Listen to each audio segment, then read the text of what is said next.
আমাদের আজকের রেসিপি হচ্ছে চটপটা আলু বাদাম। এটা মুড়ির সাথে খেতে খুবই ভালো লাগবে বিকেলের জলখাবার হিসেবে। আমরা নিয়ে নিয়েছি একটা বড় মাপের আলু, আমি সিদ্ধ করে নিয়েছি। এটা দুজনের মতো বানাবো বলে, আপনারা চাইলে আরও বেশি নিতে পারেন বা মাঝারি সাইজেরও দুটো আলু নিতে পারেন। কিছু ধনে পাতা আমি কুচিয়ে আগে থেকে জলে ভিজিয়ে রেখেছি। আর নিয়ে নিয়েছি আমি 100 গ্রাম মতো বাদাম, এটাকেও ধুয়ে রেখেছি। আর নিয়েছি 3টে কাঁচা লঙ্কা। এবার এই সিদ্ধ করে রাখা আলুটাকে ছোটো ছোটো করে কেটে নেব। আলুটা আমি কেটে নিয়েছি, কাঁচা লঙ্কাটা আমি কুচো কুচো করে কেটে নেব। আর আমি এদিকে গ্যাসে কড়া বসিয়ে দিয়েছি। এর মধ্যে আমি বেশি না 1-2 চামচ মতো রিফাইন তেল দিয়ে দিচ্ছি। এটাতে আমি বাদামটা ভেজে নেব।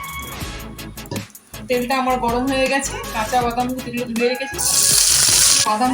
বাদামটা আমার ভাজা হয়ে গেছে। এবার আমার কেটে রাখা আলু আর কাঁচা লঙ্কা দিয়ে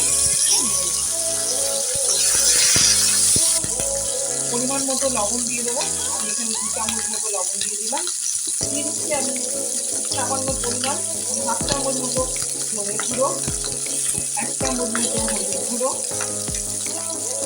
আর যেহেতু আমি কাঁচা লঙ্কা দিয়ে দিয়েছিল, তাই আমি 1 চামচ মতো লঙ্কার গুঁড়ো দিয়ে দিলাম। আর 1 চামচ মতো জিরে গুঁড়ো দিয়ে এটাকে আমি ভালো মতো মশলাটা আমি ভালো মতো মিক্স করে নিয়েছি। এবার আমি কেটে কুচিয়ে রাখা ধনে পাতাগুলোর মধ্যে দিয়ে ভালো মতো